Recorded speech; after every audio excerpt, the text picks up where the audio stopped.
शहजादा और जादुई परी। एक जमाने में एल्डोरिया की बादशाही में एडन नाम का एक नौजवान शहजादा रहता था। वो बहादुर और मेहरबान था, लेकिन इसे अक्सर अपनी जिंदगी में किसी और जादुई चीज की ख्वाहिश का एहसास होता था।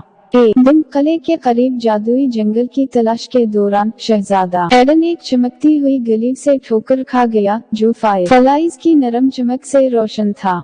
वहीं इसने लेरा नामी एक खूबसूरत परी दरियाफ्त की, जो एक शैतानी जादूगर के बने हुए जाल में फंसी हुई थी।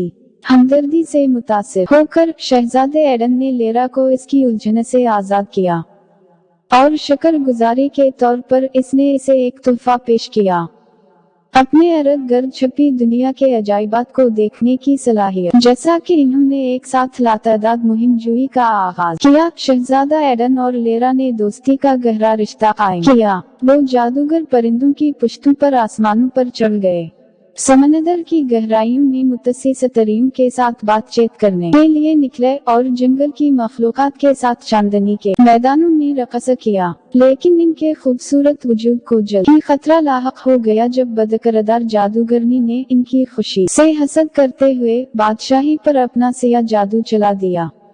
अपने घर और अपने नए दौसत की हिफाजत के लिए परअज़म शहजादे एडन ने जादूगरनी का मुकाबला करने और एल्डोरिया में अमन बहाल करने के लिए एक खतरनाक जिद्दोजहद का आगाज किया।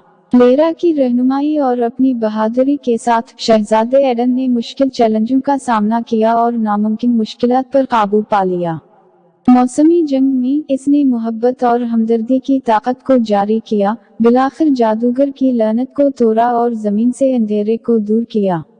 आखिर में एल्डोरिया की बादशाही ने फतह पर खुशी मनाई और शहजादा एडन को एक हीरो के तौर पर सराहा गया। लेकिन ये शहजादे और परियों के दरमियान बंधन था, जो मुसीबतों के जरिए बना और हिम्मत से मजबूत हुआ, जो सबका सच्चा जादू रहा।